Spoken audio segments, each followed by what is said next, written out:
of our village markets, there are people, they call them in Hausa yang nakama. They are like agberu in the markets. Whatever anything is not useful to you is not important to you. Politics. What happened in Benue might be political. It still has another tone, not political, dated way back. If you follow history, it's interactive. Not part of Nigeria. Okay. And it will not be good for us. When they gather their people, they tell them, these Hausa people are your enemies. When Hausas gather together, they tell them, these Igbo people are your enemies. When the Yoruba people gather together, they say the same thing. Who are we? We are just from the background. And today, we are here in TSTV. And that is why we must propagate our own. National Discourse, weekdays on NCTV.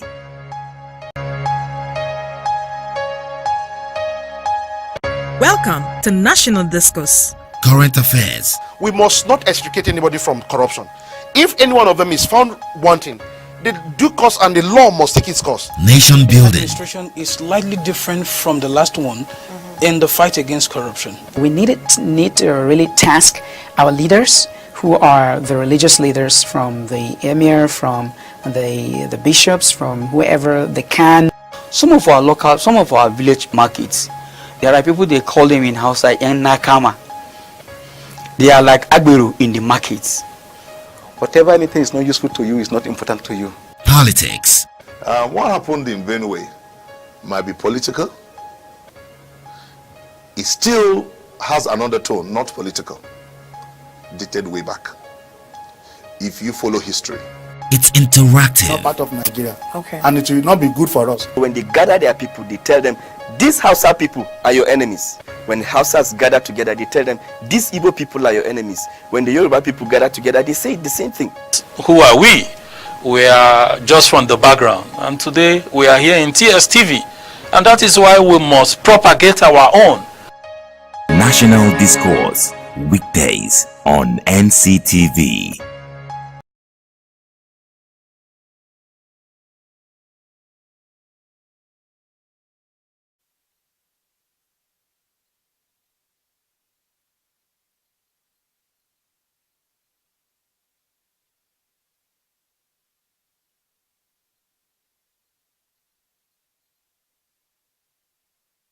Ninth annual conference here in Abuja, and because of that we are looking at the role of the judiciary in a democratic setup, or the role of judiciary in democracy. And today I have a very important guest with me in the studio today.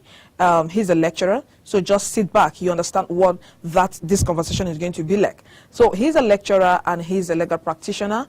He lectures in Osun State, at Deleke University in Osun State. So you hold back, we'll go for a short break, and when we come back, I will introduce my guest to you, and then the discussion picks up from there. I remain your host, Uche Uduma. Stay with us.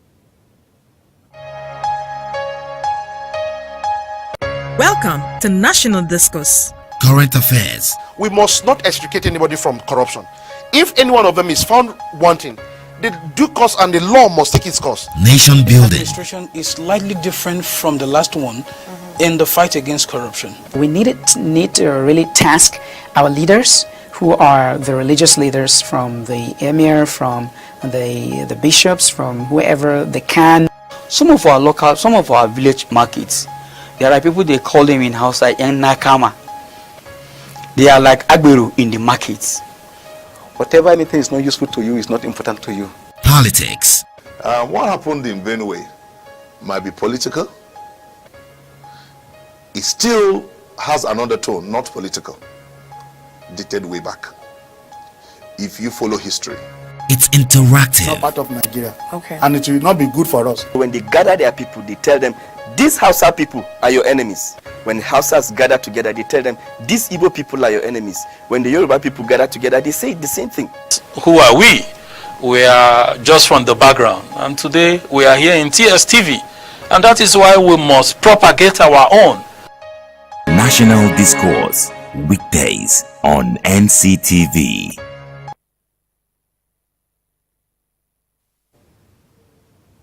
You welcome back from that short break. With me in the studio, I have Barrister Kingsley Ono, like I said, a legal practitioner and a lecturer in Adeleke University in Osun State. You're welcome, sir. Thank you very much. Very, very particular. I have to do with the lecturer today. That is the reason we are seeing books with you. So you're welcome to the studio. Thank you very much. And I want to believe you are part of the conference that has been ongoing. Of course. Good. And I actually hope it's been moving on well. So Over far, there. so Good. Now, the topic we have today, like I said, is the role of judiciary in a democratic setup, or the role of judiciary in democracy. And of course, for since 1999, we've been practicing democracy. So it's up to you to tell us whether we've been practicing actual democracy or it's been partial democracy. So I'll just leave you to take it off from there. Okay. First of all, we need to understand what democracy is all about. Okay. Democracy is a word that is derived from two Greek words. One is demo and another is krasto. People and rule. Okay. Rule by the people. And that's why Abraham Lincoln defined it as the government of the people, by the people, and for the people. Okay. And since 1999, we as a nation, we have been trying, I want to use the word trying, to adopt to democratic setup because it has not been part of us. We are just learning the attitude of democracy because for over a long period of time, we have gone through different military rules, and now we're in a democratic setup. So far, we have been learning on the job, so to say. That's we are still in IT. Yes. And from 1999 to now, we have over how many years now? This is the 18th year. Good. Now, for 18 whole years, are we saying we are not supposed to have gotten to where we are going to, or okay? Can you just rate our democracy for now on the scale of 10? Like, can you give us a rating from your own quarter? Okay, from 1999 to now, where are we? I'll say 60%. Six Okay, over 6 10. over 10. Yes. All right. Now, coming back to democracy. Yes. From 1999 to now, are there things you feel, coming from the judicial angle, that are not that we have not gotten right as a nation? Okay. From the judicial point of view.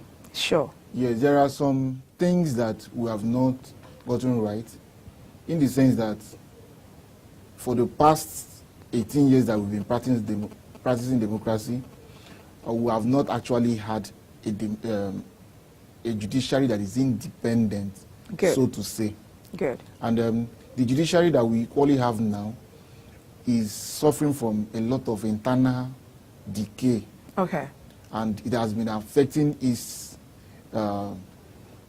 deliveries so far because it has been very difficult for the judiciary to produce what is actually demanded to produce by the Constitution. All right. So far it has been very, very hectic for the judiciary. All right. Now, part of the principles of democracy, Yes. part of the principles of governance in a democratic setup, you have checks and balances, Yes. and you have independence. Yes. Like by the Constitution, the judiciary is supposed to be independent. Right. Now, yes, you have touched on that. Now, looking at the principle of checks and balances, would you say is working in a democratic setup? So far, the checks and balances is actually working, but it's not working so well. How do you mean? In the sense that within the past 18 years that we've had democracy, we've seen the judiciary check the executive, we've seen the judiciary check the legislature. Properly? Properly. For example, in the case of Musa versus INEC, okay, when the INEC made a rule, a bylaw, limiting the number of political parties that we can have in Nigeria, the matter was taken to the court, and the judiciary intervened and said that such a bylaw by INEC is ultra-vires the Constitution and nullified same. We also have the case of Inojeko versus Adeleke, where the then governor of Oyo State was impeached by, I think, 8 members of the legislature. And the matter was taken up to court, and the judiciary also quashed the impeachment. Okay. Unlike what we had in the Second Republic, when the then governor of Kaduna State, in the person of the same Barabe Musa, Okay. was impeached by 6 members of the House, and the judiciary then said, our hands are tied, and nothing was done in that respect. But under this dispensation, we've seen the judiciary intervene. Okay. We've seen the case of Peter Obi, the judiciary equally intervened. And we've been seeing the judiciary make some landmark decisions All right. so far. Now, what would you say when the judiciary as an arm of government, of course, they have their own responsibilities, what they are supposed to do in a democratic setup? Yes. What happens when they give their orders, like a court of competent jurisdiction? Let's talk about the apex court now, not High Court, not Court of Appeal. When the court of the apex court we have in Nigeria gives a ruling, and the executive or the legislative arm, gives us a deaf ear, where is that supposed to take us to? I would like to refer you to the case of Nnamdi Kanu, IPOB, and of course El Zazaki. Then before we go to other cases.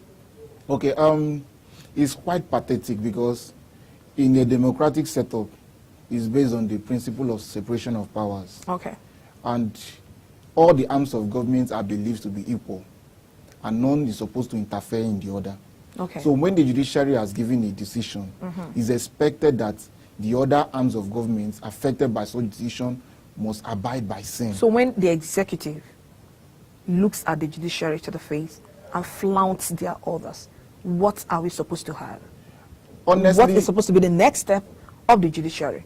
Because if I can remember again, they said the court is the last hope of the common man. Of course. Now, when such hope is being dashed, is the judiciary supposed to sit back and watch things go wrong in Nigeria? No, but the issue is that we are gradually drilling to anarchy. Because You agree with that? yes, And it's your opinion, right? is my opinion. Good, good. Being that if the court can make a decision and we flout it, the court have granted Azazaki bail on several occasions, same as Dasuki on several occasions, and the Ministry of Justice keeps saying that we are studying the judgment. What are you studying? The ruling.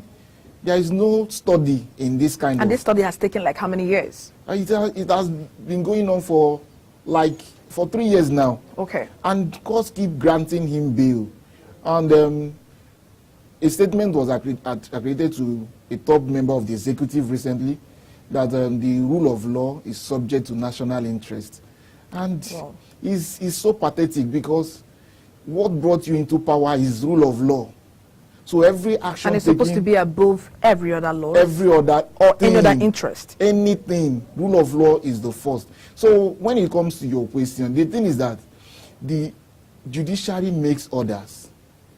The enforcement of such orders lies with the executive.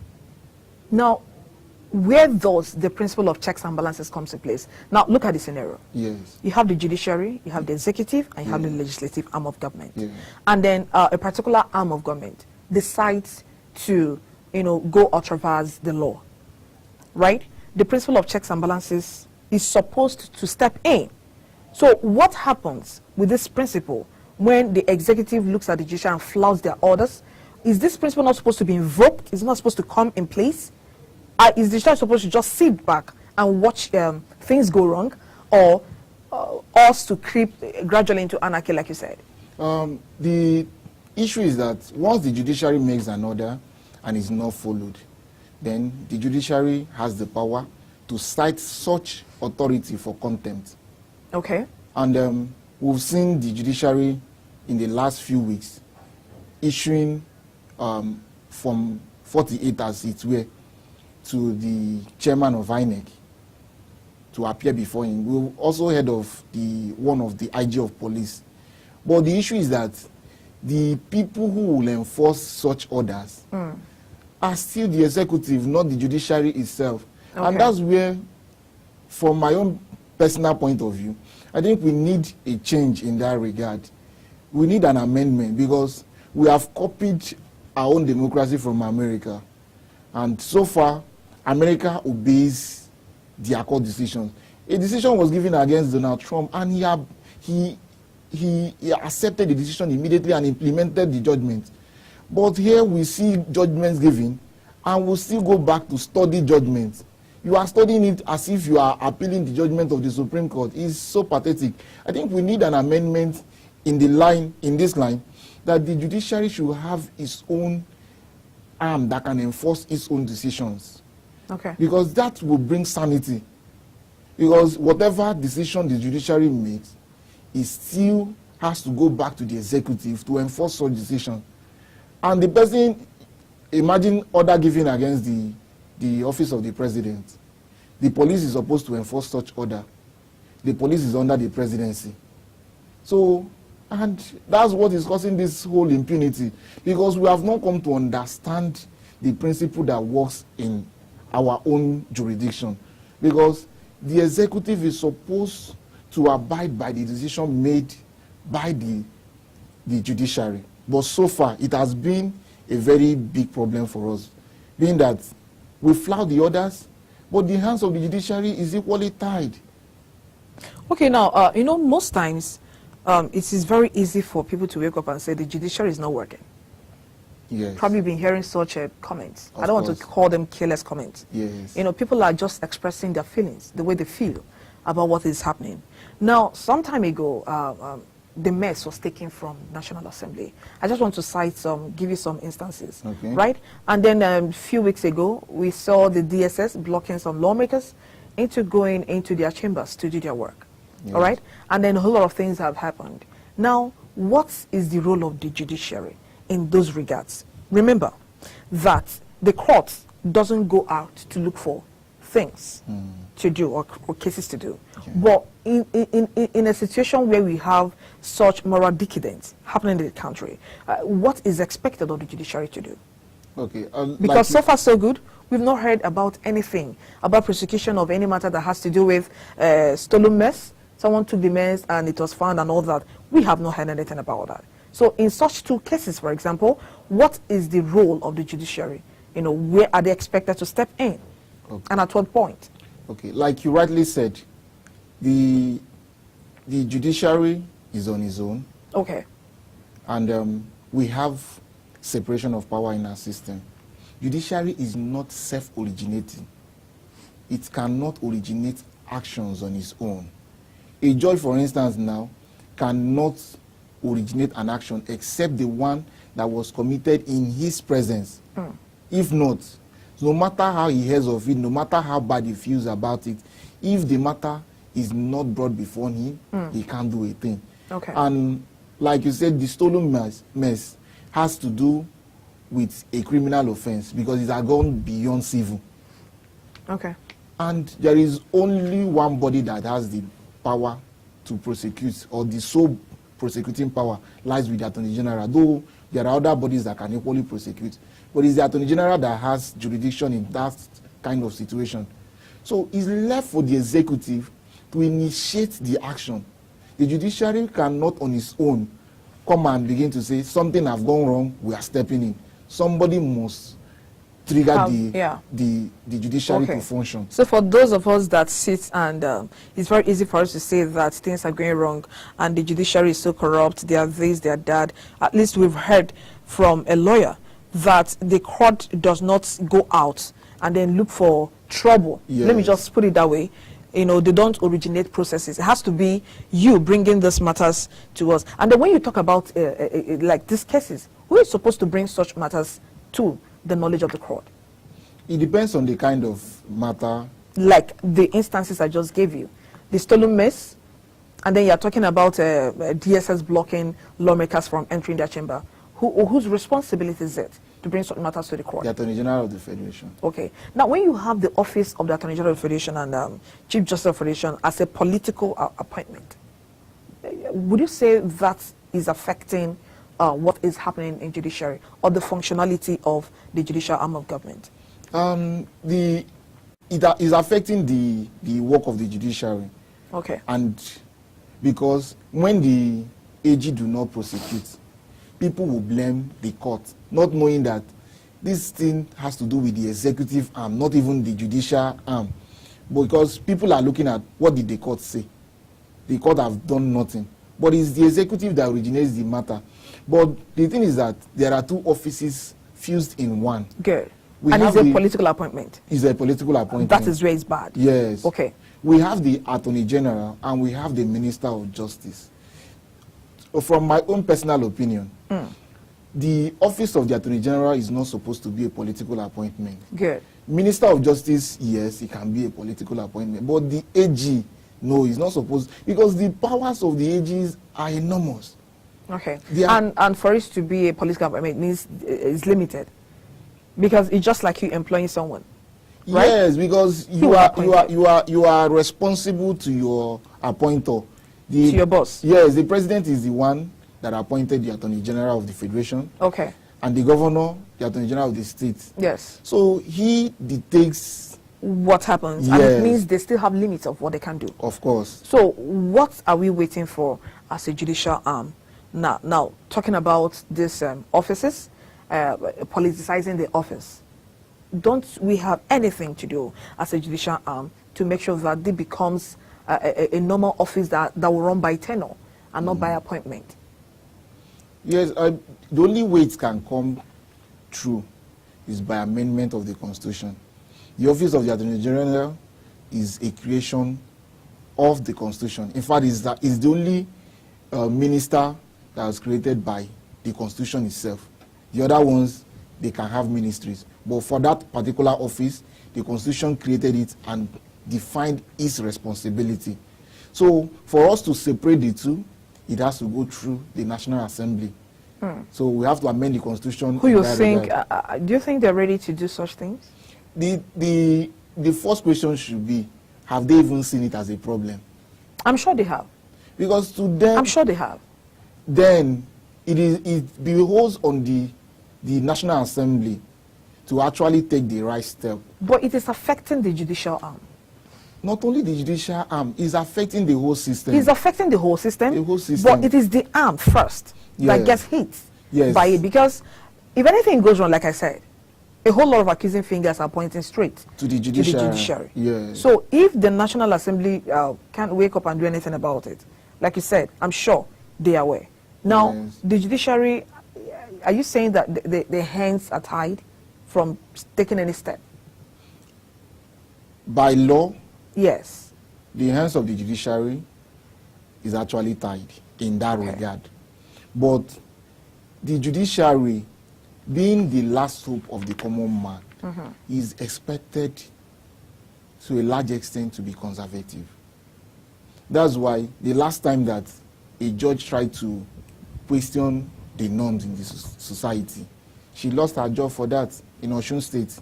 Okay. So when things go wrong, they keep quiet, not because they don't know the correct position of law, but they are supposed to remain impartial. And they can only say a thing when you come to their court. So the judiciary, what they can do now is to equally maybe prepare a bill and then sponsor it at the National Assembly. Just like we saw the courts, the National Industrial Court, when they sponsored their own and fought their way through. Now is a court of record. And they are having the whole paraphernalia of a court of record in Nigeria now, because they push for it. I think if the CJN would actually listen to us this morning and take a step in that regard, to actually push for amendment in this regard, to separate the two offices, it will go a long way to help us in prosecution of cases. All right. Enough of the government and all that. We are going to the ones that concerns the people, the populace, right? Okay. Now, Section 40, Section 45, gave the support about peaceful protest. And then 3940 gave a support about peaceful protest, and 45 gave a condition at which such rights is a human right to citizens, at which such rights will be violated. And good. So we'll go for a short break, and when we come back, we'll be looking at peaceful protest, if it's a panacea in a democracy, and of course, in line with over 100 women, they were allegedly arrested and detained in Imo State for peacefully protesting on the streets of Imo State. We'll be right back.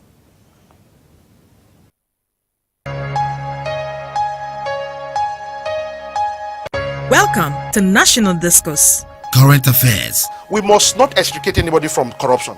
If any one of them is found wanting, the due course and the law must take its course. Nation building. Administration is slightly different from the last one in the fight against corruption. We need to really task our leaders, who are the religious leaders, from the emir, from the bishops, from whoever they can.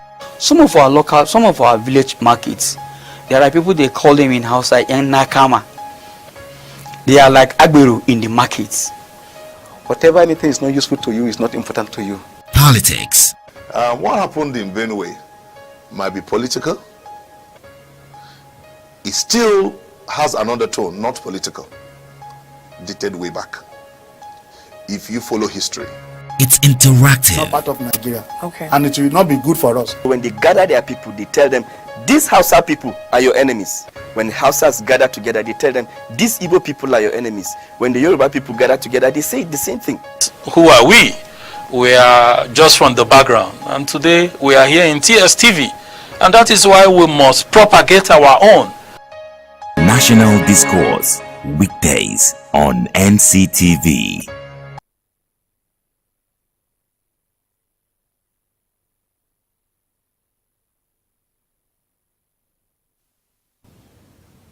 All right, so welcome back from that short break. I'm still in the studio with Barrister Kingsley Ono. As we said, he's a legal practitioner and a lecturer with Adeleke University in Osun State. Sir, Yes. we are still in this. And like I said, we actually diverting into rights, the fundamental human rights, at which we are focusing on the right to protest, or peaceful protest, of course. And then in Imo State, 18th of August, this month to be precise, over 100 women were arrested and detained, allegedly, all right, by the police for peacefully protesting on the streets of Imo State. And like I said, Section 39 and Section 40 have a kind of a push for this right. Now, the question is, if it is true, I'm not asking you how true this is, because it was all over the papers. Like we said, allegedly, right? Protesting peacefully on the streets of Imo State. Now, this right of a citizen or citizens being violated, what do you have to say about this? Honestly, I must say that it's quite pathetic that such an incident occurred in this our developing democracy, because everyone has a right to air his or her own opinion. That is the beauty of democracy. Right of your own opinion, because that's why it's said in democracy that everyone is entitled to his own say, but the majority will always have his own way. So any democracy that is devoid of peaceful protest can hardly survive. And this is the right of the people. No wonder the court gave them unconditional bail, because ordinarily, if you are to grant bail, you are supposed to place such bail terms on one condition or the other. But the High Court granted them unconditional bail because the court understands that they have right to protest. Now, the first court they were taken to, Yes. magistrate, Yes. that said she does not have jurisdiction to try the matter, Yes. but they should be taken back to the prison on the 3rd of September. Yes. Is that the process of the law? That is one bad aspect, one bad scenario we have found ourselves in Nigeria.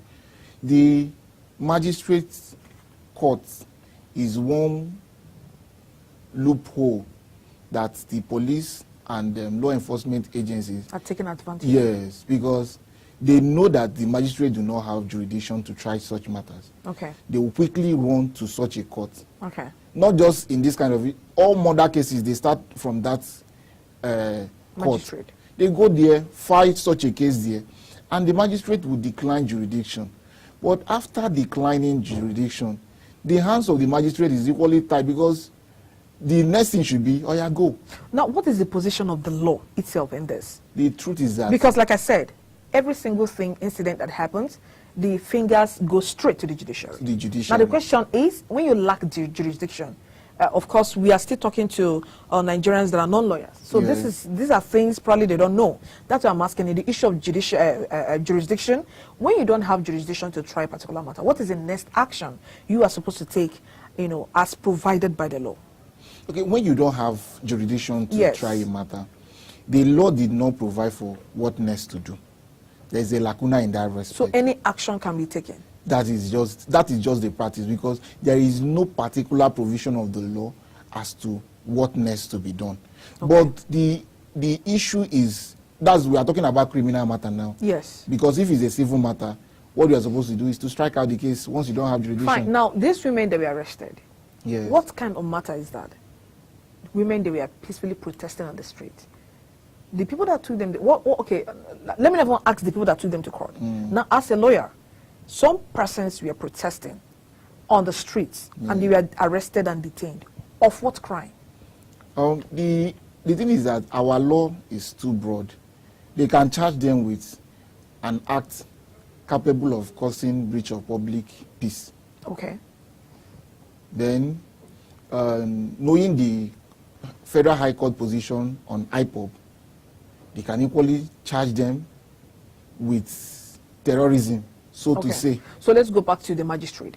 Okay. Now, when a magistrate court lacks jurisdiction, like you said, there's a lacuna there. Yes. So she or he can either wake up and decide on anything. No, he doesn't decide on anything. Okay. The thing that he does is that they will first of all remand the person in prison custody. Okay. And now ask the police, make an order that the case file be transferred to the office of the DPP for his legal advice on what next to be done. All right. Now, we are still talking about the fundamental human rights. Yes. All right. Now, when you have over 100 women packed up in one place, let's remember most of them are lactating mothers. Yes. Most of them are menstruating. Yes. Most of them are old. And the kind of information we got is that they were denied access of their family members. Now, let's shift away from the right to protest. Okay. At the point, they've been confined in one place. And that is their right to freedom, right? Good. And they stayed here from 18th of August to 24th of August. We are talking about roughly 6 days or roughly a week. They stayed there. Now, when the court woke up and say you can go, or they were discharged, or they were bailed unconditionally, what happens to their rights they were trampled on? Yes. Who's going to pay for it? Yeah, their rights have been trampled on. But the court have, in several judgments, held that in such situation, you need to look at the situation as at the time of arrest. Not as at the time they've been detained. No, not as at the time they were released. Okay.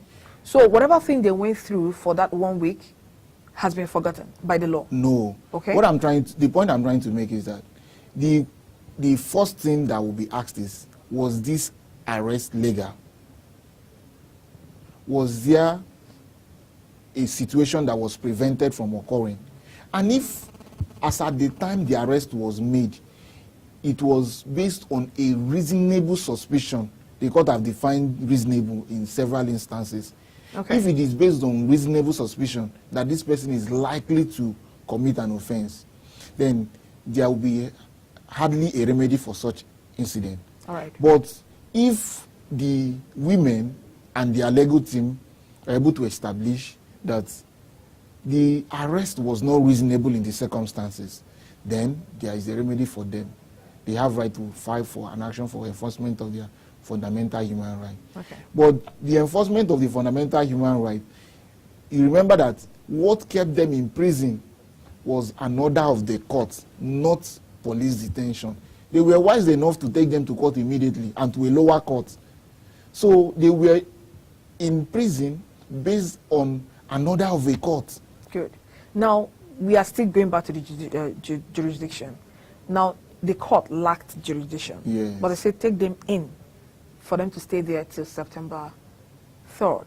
Now, my question is, the court, as the last hope of common man, yes, the inhuman part of it, where does it come out from?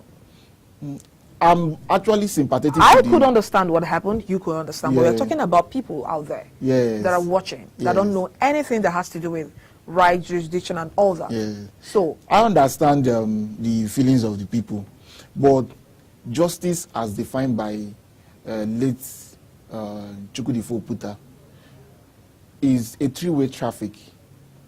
It's justice to the state, justice to the accused, and justice to the victim. So when we look at it from these three arms, you discover that the accused person in this respect happens to be the women. Then there is a responsibility or a duty that the judiciary owes to the society not to let out supposed people who are capable of causing breach of public peace. I am not in any way supporting the action taken by the... No. You're just speaking from the position of the law. Yes. And that is what people want to understand. Yes. So, based on this, the court will not be in a rush to release people who have been charged. In fact, the crimes they were charged with, well, someone, though I didn't see the charge sheet, but I learned that they were even charged with terrorism and treasonable felony along with a lot of things. So, and these are capital offenses, which you can't just easily, the court does not even have jurisdiction to grant bail in such a situation. So you need to go to a higher court. But going to a higher court doesn't mean that they will tell them to go home immediately, because they have, in quotes, been alleged to have committed a serious offense. So on what grounds the High Court discharged them? If they were alleged to have committed a very serious offense, and the order came from the court to remand them in the prison. So on what grounds did the High Court wake up and suddenly realize that, let them just go unconditionally? The question is that he who alleges must prove. In UKJ versus UKJ, the court held that it's one thing to allege and it's another thing to prove. Good.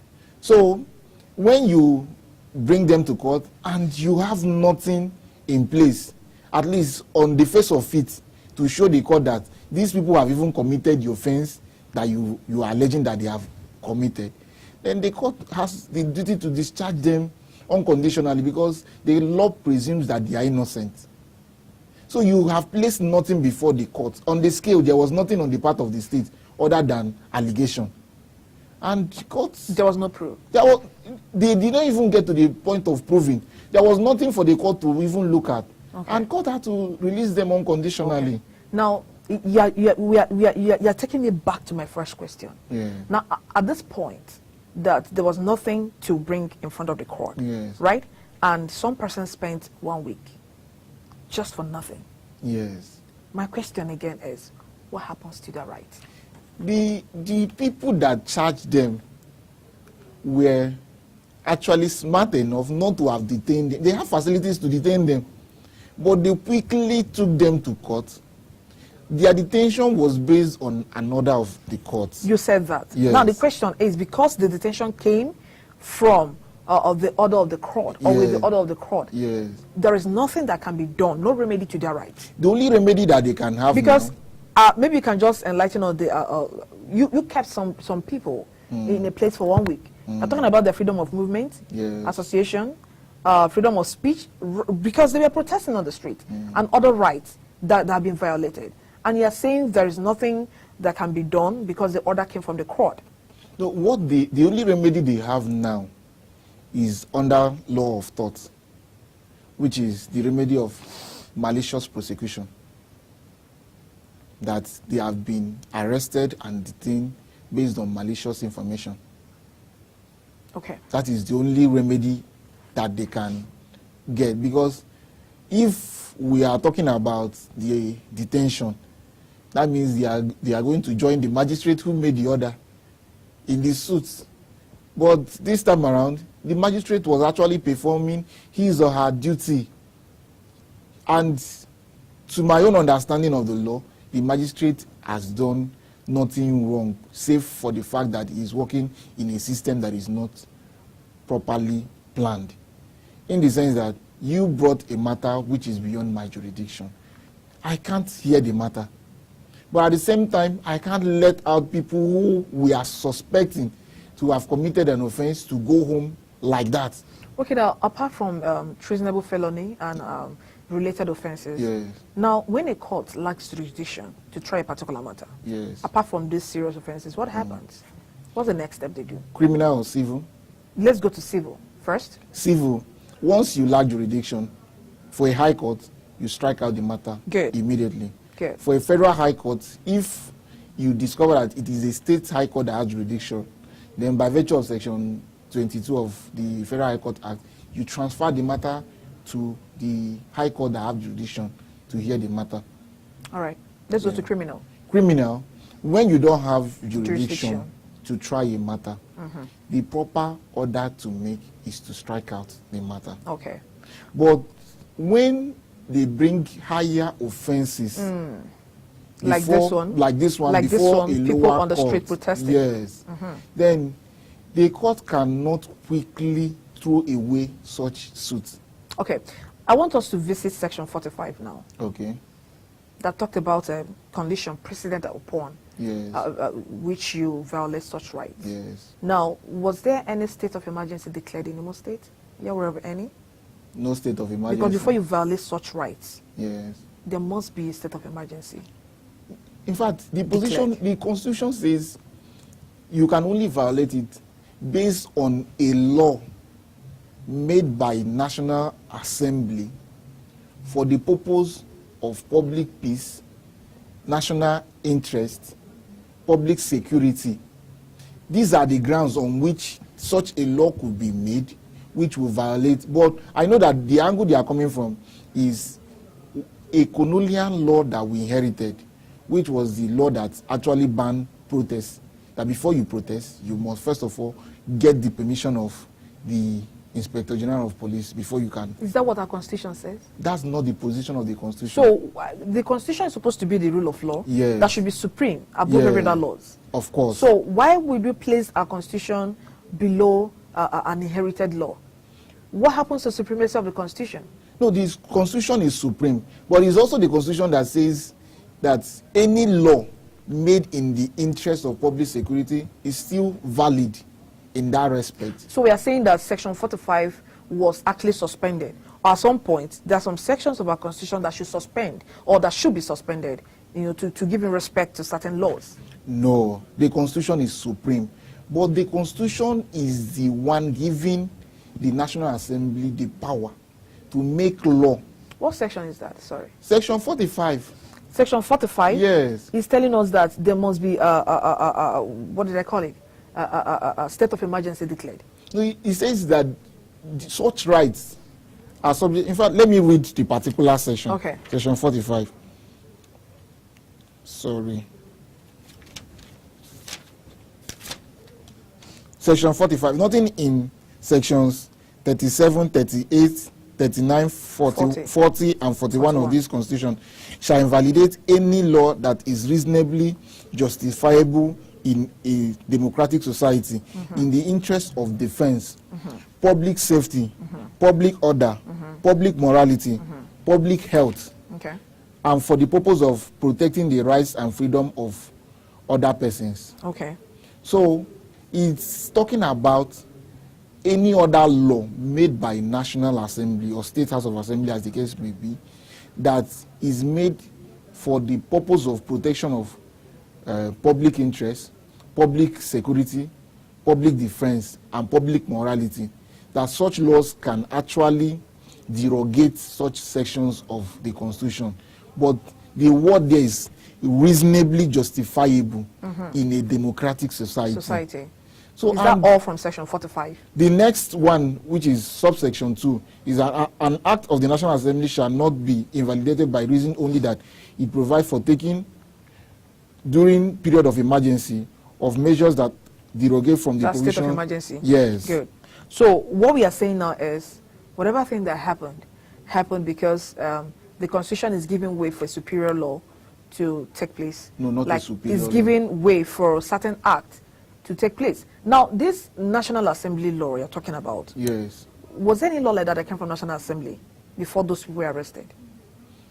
It can only, you understand that based on our Interpretation Act, yes, our legal system has some laws that we received from England. Sure. And those laws forms part of our national laws, and in the eyes of the law, they are more like laws made by the National Assembly, even though we know they were not made by the National Assembly. And we have received such laws, and some of them were laws made in Nigeria before 1st of October 1960, and they also form part of our laws. And now, at this point, do you think our law, yeah, our constitution needs an overhaul?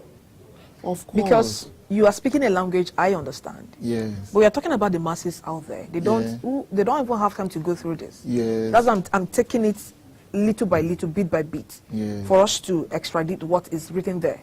So do you think at this point our law needs a total overhaul? Of course, we need a total overhaul. For instance, that law, that particular law that requires people to get permission from the IG before they can protest, actually has overstayed its welcome. It was made by colonial government to make sure that before you do any protest, you inform us. All right. And it should have been buried with colonialism, but it's still speaking up till now. And it's so pathetic that we have retained such laws up till now. So it's part of the effort that the National Assembly can take to repeal such laws, because they are not needed again.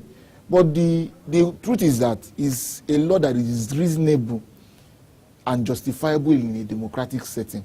No wonder the court did not even mind the law and released the people unconditionally, because such laws are still subject to the Constitution. The Constitution remains the ground norm of a society.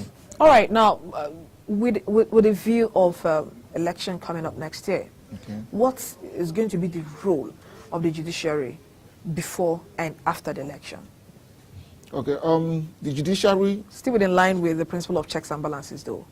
Okay. Not separation of powers now. Let's deal with checks and balances. Okay. The judiciary is actually supposed to monitor the process as they unfold. But remember, it's not self-activating. Okay. Someone has to activate the judiciary to come in place. Like in Osun State now, someone challenged the candidacy of some candidate, and they went to court. And they joined INEC, that INEC connived with some people who were not qualified. I know of the case of SDP, I know of the case of PDP. And the court have looked into all the matters and found that there was no merit in those applications. But it shows that the court is always there to bring sanity in the electioneering process. And as we approach 2019, we'll be seeing a lot of litigations coming up based on primary elections. And after the elections, we'll be seeing a lot of litigations coming up as a result of the outcome of the election. And we know that the judiciary will always be handy to intervene, like he did in Amechi's case. All right. Now, what would you talk about the delay in rounding off with our cases in our courts, our different courts? Of course, I'm just throwing it back to the judiciary. Because most times you tell people, why did you do this? Tell you, I don't have the time to start going to court. Because this matter enters the court, after 10 years, they are not done with it. The delay in the judiciary, what do you have to say about this? And how can we curb it? Because it's a menace. Of course, and it's eating deep into the society. Yes. It makes some persons don't have hope, again, running to the court. Because they'll look at how long is this matter going to last in the court? And at the end, are you sure I'm going to get justice first? So most times they just recall to self-help. So the delay in the judicial system of government, what do you want to say about it, and how can we curb it? Okay, is a big challenge. Though for lawyers, some lawyers may actually tell you that it's a problem, but on a lighter note, it's still so good for lawyers, because the more the matters prolong, yes, the more they make money. But we are talking about the masses. But for the masses, good. Is actually bad. Even for me as a lawyer, I don't like handling a matter for so long. Let's clear the desk and bring up new matters. But the issue here is that the court itself needs funding, and the funding of the courts comes from the executive, which is against the provision of the Constitution. Because, for example, now, if you go to Delta State, where I used to practice, On the court list of a court, you'll be seeing 36 cases, 37 cases. And the person will be coming like that from Monday to Friday, sitting for 37 cases. It's too much. We need more judges. We need more courts. And again, we also need to go electronical in our judicial process, because that will equally speed up some cases. The flying of papers and files, heap of files in our court system is really appalling. Yes, and again, we need to establish some special courts. Like we have National Industrial Court. Okay. We should have like special criminal courts, for instance. And you have election tribunal? Yes, like we have election tribunal, so that we can decongest normal court. You will come to a regular court, they will hear divorce matter, they will hear land matter. I actually think we should have a special court for divorce. Of course. Because in our system these days, you can find that they take like 90% of the cases in the court. Yes. So we are still talking about delay. So how we can curb delay is, according to you, by setting up special courts to try special cases. Now, what about the attitude of lawyers towards these cases? Sometimes lawyers' attitude sometimes it affects the cases. Okay. But at the same time, you also look at, like I gave you an instance, having 37 matters on the list. I've been in a court one day that my matter was called by 6:35 p.m. I've been in a court of appeal one day, my matter was called by 8:45 p.m. in the night. This is to show you the number of cases we have on the list. And these judges write manually. They use their hand to record everything you are saying in court. And it takes long time. So, but for lawyers, some lawyers also bring up some delay tactics as matters are going on. Adjournments after adjournments. Yes, I've been in court one day. A lawyer had a matter in another court, and he came to court, and immediately they called his case. He actually pretended that he was having a running stomach and got an adjournment, left the court and went to the other one. And then we have cases, some people writing letter for adjournment. One have written a letter for adjournment one, and he was in another court. The judge was seeing him from outside, and when he entered the court, he was forming as if he was feeling feverish. And these are incidences happening. Lawyers are not actually helping matters because some of them, their hands are full, and they don't want to take in more young lawyers because they may not be able to pay them so well. And with that, they have their hands full. You have 7 cases in a day. That one alone is topic for another day. I'm serious. It's a very serious topic for another day. The new weeks, the treatment of the new weeks in the legal profession is a topic for another day. Of course. All right. So I would want you to quickly round up because of our time. Okay. And the most important thing I want the people out there to know is that the judiciary or the judicial system is still up, and of course still remains the last hope for the common man. Yes. Now, like you said, that the court cannot go out to look for cases. If there are cases of abuse of right or anything, you don't sit back and just accuse the judiciary for not performing their duties. You have to take these things to their notice. You have to take it to their doorstep. Even as elections are coming up, you think a particular candidate is not right for this, is not supposed to be. Now, you don't allow the courts, you don't expect them to like, let me go out and originate. No. You as an individual, you are endowed with so many rights in our constitution, and of course, like we said, our constitution still remains supreme, regardless what is happening. Now, you still have your rights for peaceful protest, regardless what happened in Imo State. So you, as a citizen, you have enormous rights given to you by the constitution, which still remains supreme, and of course, which the executive arm of government and the legislative will still have no choice than to respect or to oblige with. So let us wake up to our rights. I know we didn't really deal decisively with the rights of citizens as a country, but we're having our elections in view for next year. Just be rest assured that the judiciary, they'll be up and doing, to make sure that things move smoothly. But remember, you have to bring these matters, down to the table. So thank you very much, sir. Thank you too. Thank you for coming. Thank you. And wish you the conference you came for, most smoothly.